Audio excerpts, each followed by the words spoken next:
Well, good morning, everyone that's here with us on Zoom, that may be watching on YouTube, or that may watch later. Good morning. Welcome, welcome. I'm Sharon, a senior student, uh, senior in all ways these days. Um, and I will be leading this morning and talking with you, and um, we'll focus on our Sunday meditation program that we do ongoingly. And then we'll also talk just a bit about how that ties into what we're doing with some of our other programming. So we'll begin by just setting our intention and reciting together the Aspiration Prayer. And, you know, Renee Ford, who is one of the teachers in the current Dharma Exploration series, I know it was, I think, the second class when she pointed out very beautifully that this aspiration prayer that we do at the beginning of all of our programs is really the foundation. I don't remember what word she used, but foundation of the Bodhisattva path and the Bodhisattva intention. So to whatever extent we may or may not be familiar with what the Bodhisattva is and what the Bodhisattva path is, it's just to say that if we set the intention and have the intention, bring forward the intention, that we practice like we do this morning, to open our hearts and open our minds so that we can be of benefit to ourselves, ultimately reach enlightenment, and be of benefit to all beings.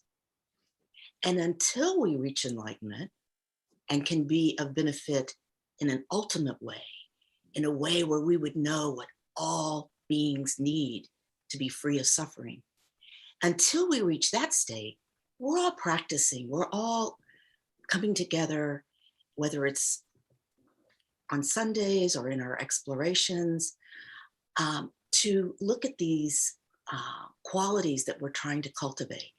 And it's really important to, at the beginning, bring forward the intention that we are practicing for all beings, for the benefit of all beings. That just like we would wish to be free of suffering and be happy, all beings wish this for themselves. And then this can help us bring forward the intention that we would like to be of benefit and further that wish and that eventuality, that all beings, ourselves and all beings, be free of suffering and have happiness. So with that, we'll recite the Aspiration Prayer.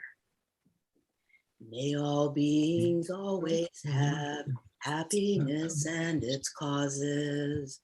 May all beings always be free of pain and its causes. May all beings always be pain-free and live happily. May no beings ever cling to those near nor spurn those far. For as long as space abides, as long as the world remains, and just so long may I be there, resolving all beings' pain.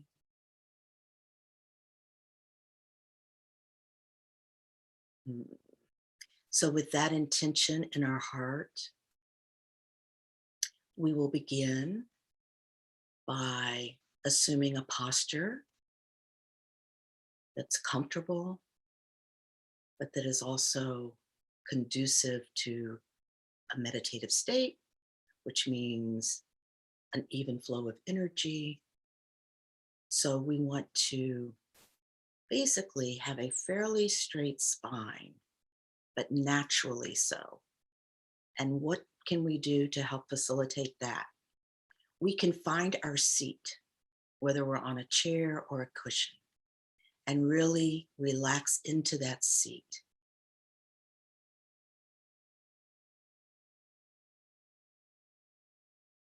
and feel the support of our seat, of the earth. We are supported. And then we can relax our legs down. We can relax our hands and our arms by placing our hands gently on our knees, somewhere in that vicinity. Then we can allow our shoulders to possibly roll back, but then down. Relax the shoulders down. So the legs, the arms, the shoulders are all relaxed down, but the torso is strong and stretches up, being careful to keep the legs relaxed down. The top of the head stretches up. We tuck our chin slightly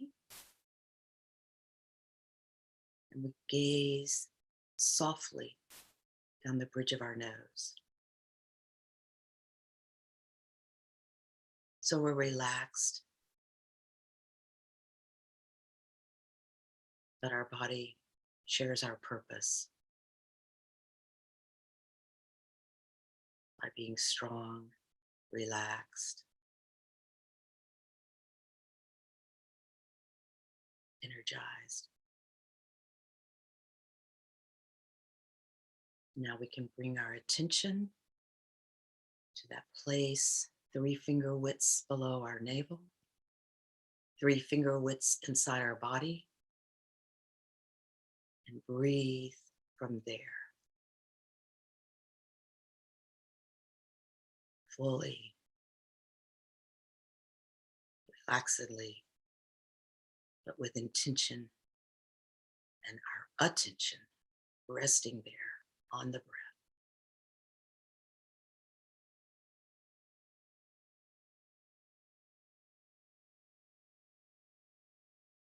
Check in and notice if there's still tension in the body.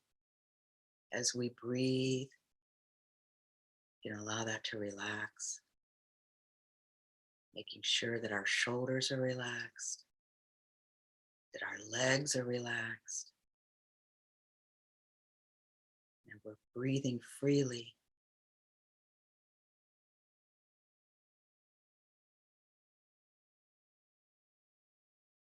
Allowing our mind to relax.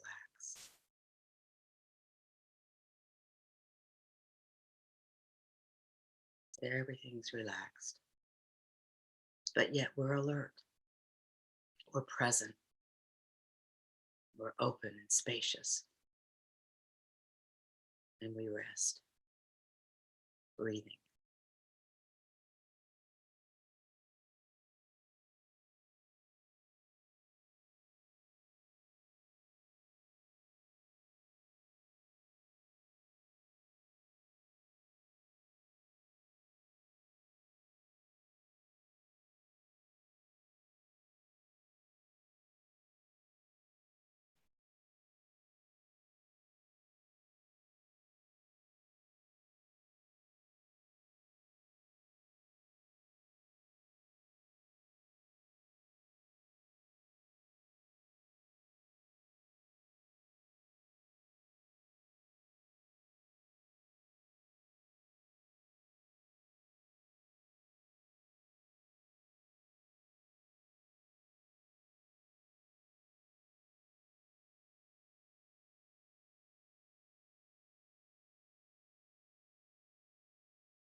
We notice that our mind has wandered, which it surely will.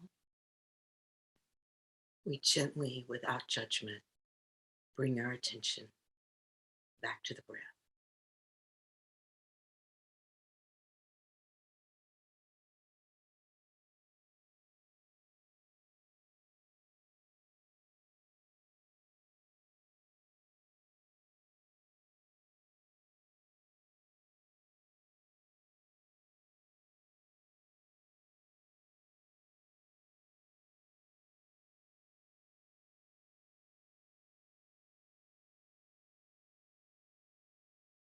allowing thoughts to naturally dissolve.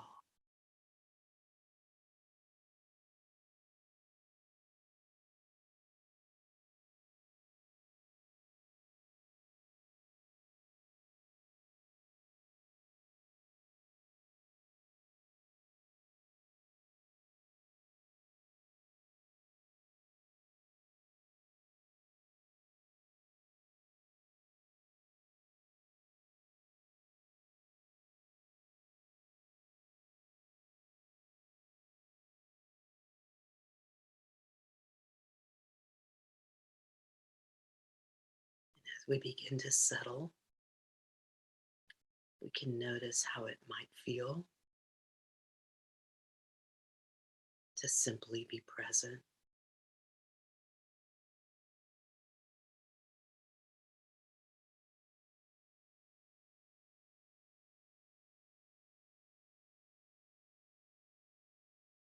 To experience being here as enough.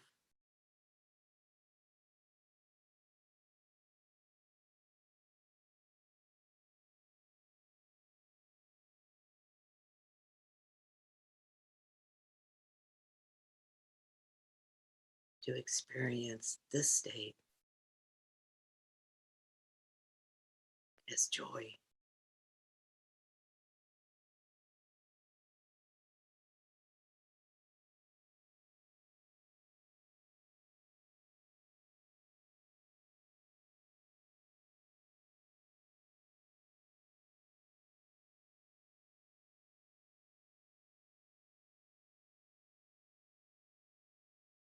As love.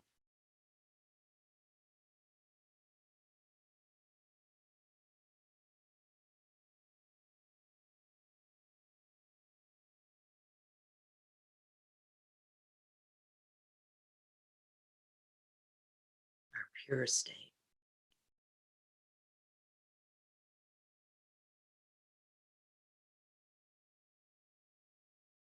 Spacious and loving.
And now we allow ourselves to merge with the sound of the syllable home as we chant it together. Approximately 2 homes for each exhalation. Make it natural, comfortable. We'll do it at our own pace. Home, the syllable of enlightened wisdom. the syllable that represents our true state. It's an experience of merging with our essence as we sound.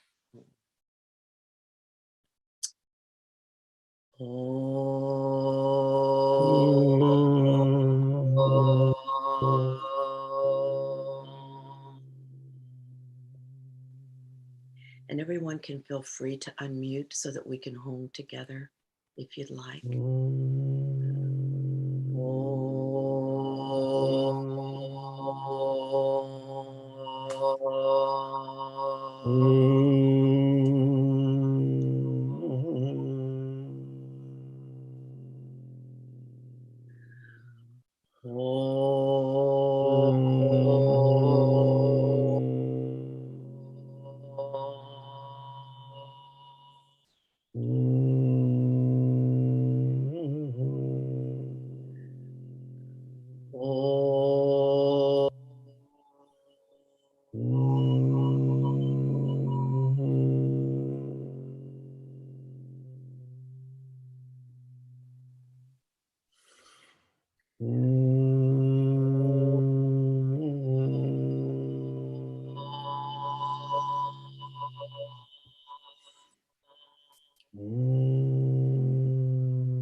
Remaining open, we rest our attention on the breath.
We're simply enjoying breathing in the experience of not being caught up in thought, resting in a more natural state.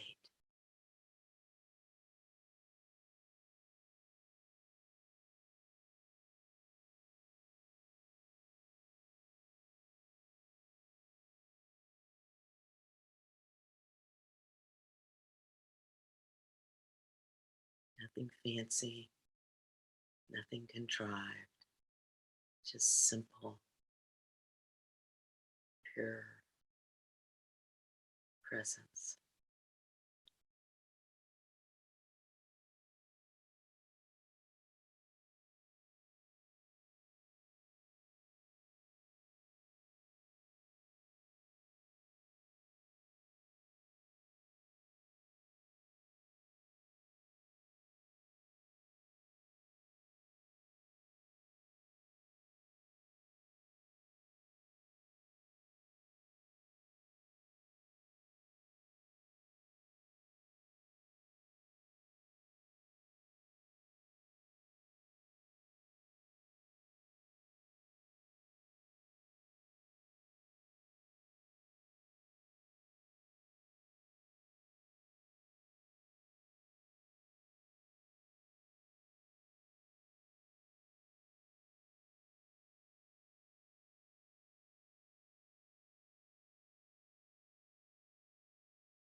How wonderful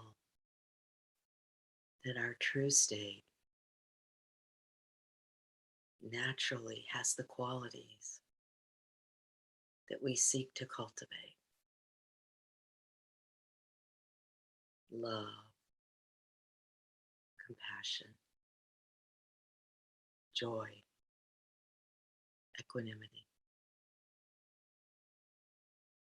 are all here in this state of presence, awareness.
We can unmute again and chant home if you like.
Mm.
We return to the breath,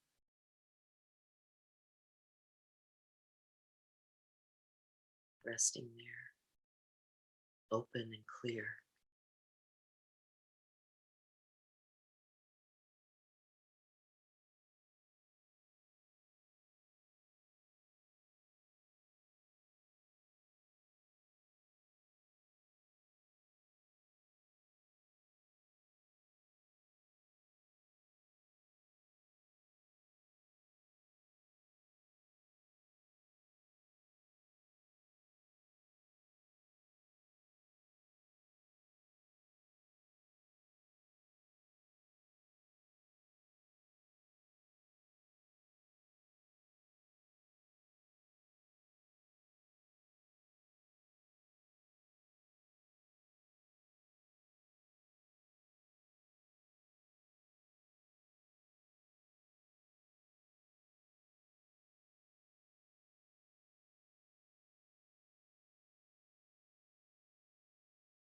With nothing to do,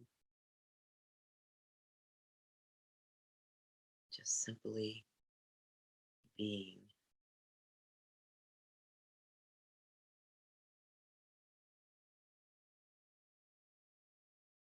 Breathing and being.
It's really all about not getting hooked by the stories of our thoughts. If we don't get hooked, we can let them dissolve. If we get hooked, we're off to the races.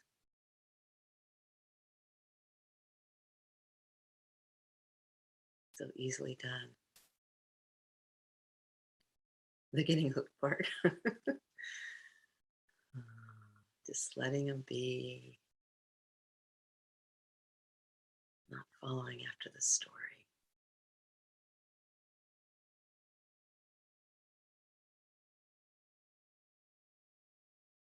Attention on the breath.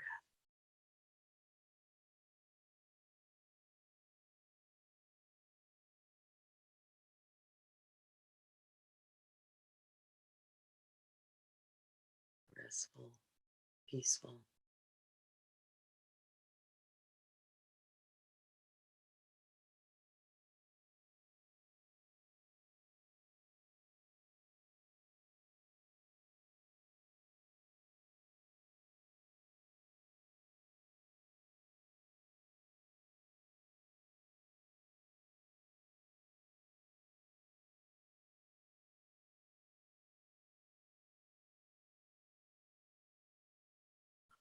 Oh.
In our current series, Dharma Explorations, one of the focuses is a discussion, an exploration of the six perfections. And both Nathaniel Rich and Renee Ford have done some beautiful teachings on this and just on the Bodhisattva path in general, and weaving in stories from the tradition, some of which are sutras that are just now being translated for the first time. And it's just a fascinating series and a beautiful set of teachings. So I really want to just say that I think anyone watching, listening, would probably enjoy this series a whole lot. I mean, all of our series are wonderful. And maybe it's the timing, but you know, Lama Namgyal Dorje Harila also, well, the first Sundays that he and Lama Rinpoche Drama and are teaching dovetails with the series that we're doing on Tuesday nights with Nathaniel and Renee. And Harvey, in the first Sunday talk, as sort of an introduction to that series, talked about generosity and one of the six perfections. And then each, Nathaniel and Renee have also talked about it in some forms already in the series. And, you know, to me,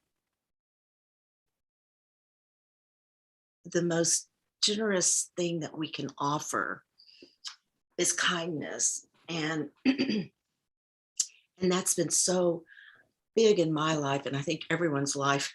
Either the kindness, the lack thereof, the wish for more in the world, the wish for more in our own lives and in our own heart. And, you know, when you think about how kindness can show up, you know, Harvey talks so beautifully about it in relationships and how just responding to your partner if there's a conflict with generosity, with less blaming, shaming, finger pointing, and instead look for that place where the disconnection happened and honor the relationship by wishing to restore that connection, and that being the approach, the mode. And I thought that was so nice and so beautiful. And then things that both Nathaniel and Renee have talked about in those Tuesday classes are similar in terms of the value of kindness, generosity, in small ways, in big ways. And as we're aspiring to be a bodhisattva that really embodies the six perfections, if along the way on that path, we can cultivate these characteristics as Nathaniel described them, of a bodhisattva, as someone who is in service of helping people get out of suffering, find true and lasting happiness.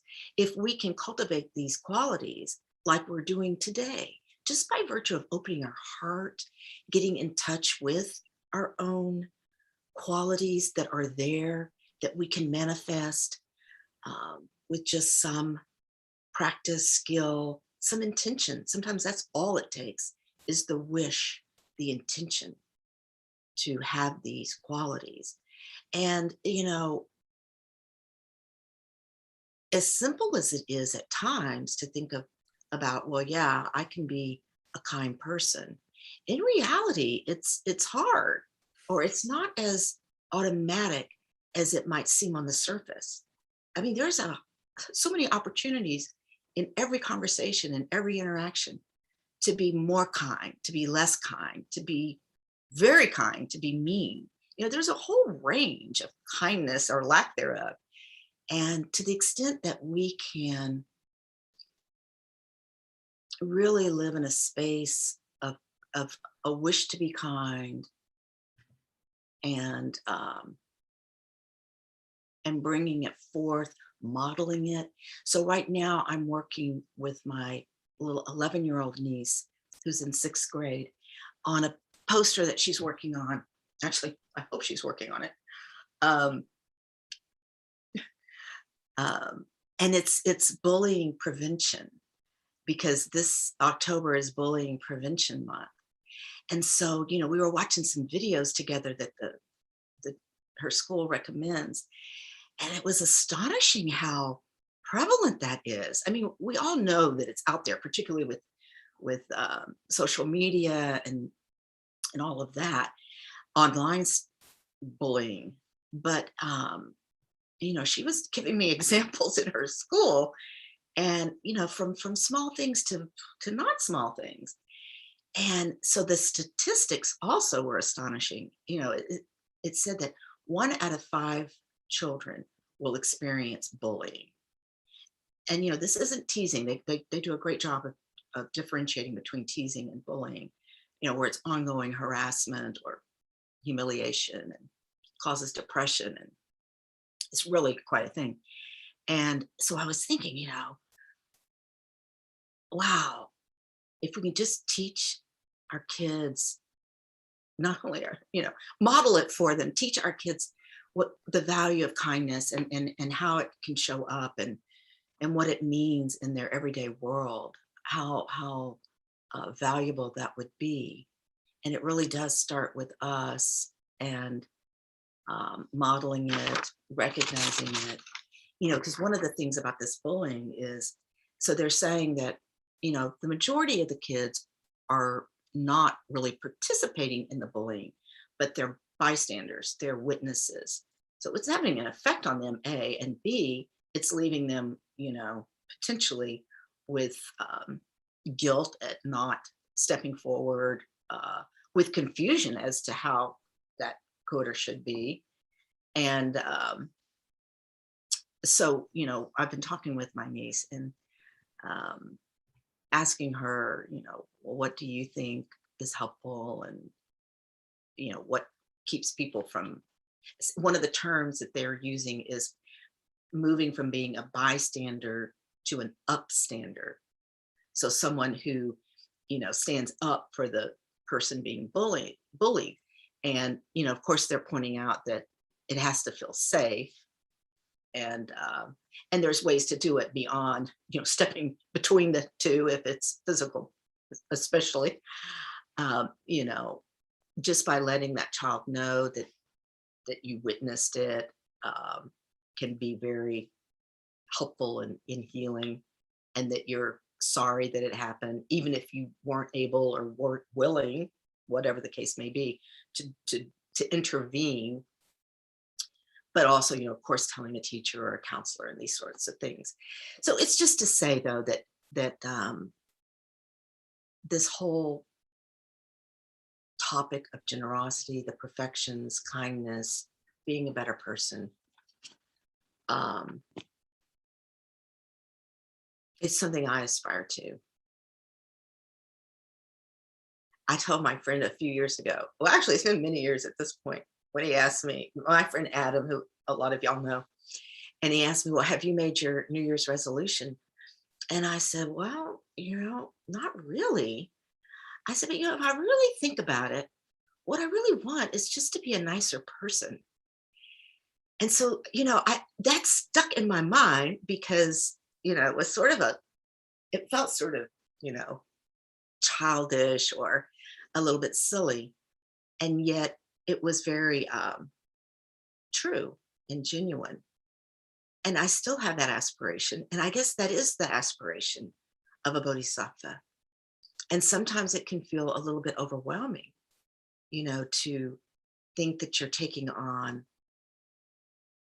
a wish to become enlightened for your own benefit, but also the benefit of all others, and that you will be there for all others. It can feel overwhelming. And yet, if we just break it down to these small but powerful ways that we can be, then it's quite wonderful.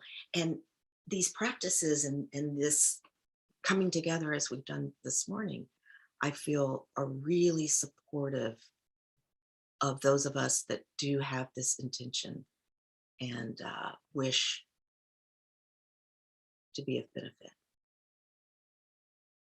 So I encourage everyone to tune into the series. It's also exciting to see all these teachers coming forward. Both Nathaniel and Renee are Buddhist scholars, longtime practitioners, students, longtime students of Ann and Harvey, also Rinpoche, Kesen Rinpoche, just I think to some extent in Edzam Rinpoche.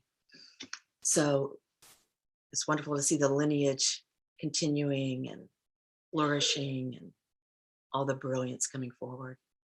So I think we can all rejoice in witnessing that and participating in that.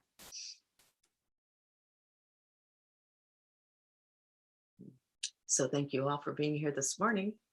I loved being with you. So that series that I was describing is our current Tuesday night, first and third Tuesdays at 7. And I believe this series goes through December. Harvey can correct me if I'm wrong. The first Tuesday of December. Yes, okay. And then one thing else that I want to mention from a program standpoint, and again, Harvey, you can add to, correct if you wish, but we have Lama Tenzin visiting us in November, doing 2 retreats. I think one is for those in the Dzogchen cycles and that have been studying with him in that series. But again, Harvey can correct me. The other one is the All Creating Majesty, which is open to everyone. Correct, Harvey? The All Creating Majesty is open to everyone. It's the first weekend, November 6th and 7th. You do need to, if you haven't been attending, you would need to at least catch up with this transcript from the first year, but that's doable. The second weekend is really for those who have completed foundational practices. Right. So I'll just say that, I've studied with Lama Tenzin now for many years, as have a lot of the Sangha. Amazing teacher. Studied under Kesen Rinpoche and has his center in France and is just an amazing teacher. Surprising, he's so humble and so, in a way, like Kesen Rinpoche in that regard. And so sweet and kind and loving, but his teachings are powerful and direct and very, very valuable. I can't even say enough about that. So I hope that people will join in for that. And I realize that we have not done our dedication. So I moved to announcements a little prematurely. So we will first just allow ourselves to settle again.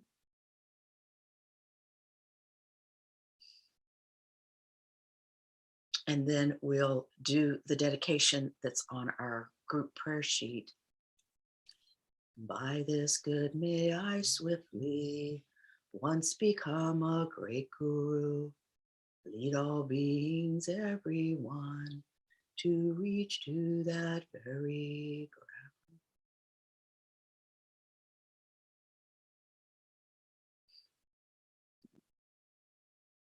And now we'll do the blessing.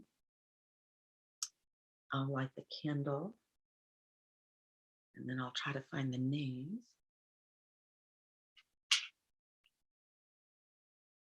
With all of you in mind, we light this lamp of clarity. May the glow of love, wisdom shine within us, everyone, until we all rise forth born in one enlightened mandala. So we especially this morning want to bring to mind and dedicate our healing blessing energy to Deborah Ussery, Tom Griffin, all who are ill, all providers, Julia Jackson, Josh Jackson, Jay, Jeff, Brenda, Bill, Halo, Jennifer, all beings throughout time and space. And so we can unmute and do our ah together.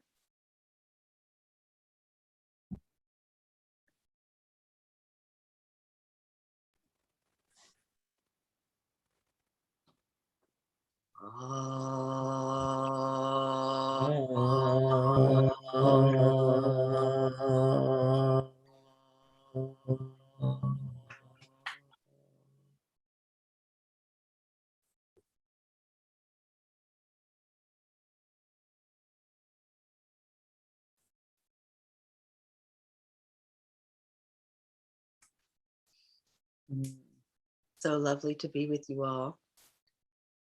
Thank you so much, Sharon. Lovely Thank to you. see everybody. Yes. Enjoy this beautiful day. Yeah, Hopefully, have a wherever wonderful- you are, it's beautiful, or will be soon. This week is also Compassion Week, Is it? and compassion@houston.org. Every day of the week is a different faith tradition is speaking, and Ann and Harvey will be speaking Wednesday night at Oh, 7 p.m. I didn't realize that. Thank you, Charlie. Thank you, Charlie. 7 p.m. Wednesday night. Yeah. Go to compassion@houston.org and look for Compassion Week on their page, and there's a link to a list of all who's speaking every day of the week. Wonderful. Thank you. Thank you. Thank you for remembering, Charlie. Yes. Thank you. Good to see everybody. It takes a sangha. Take care, everyone. Yes. Bye. Love you Have a all. wonderful day. Bye-bye. Thank you, Emily. Thank you, Emily. We Thank love you. you.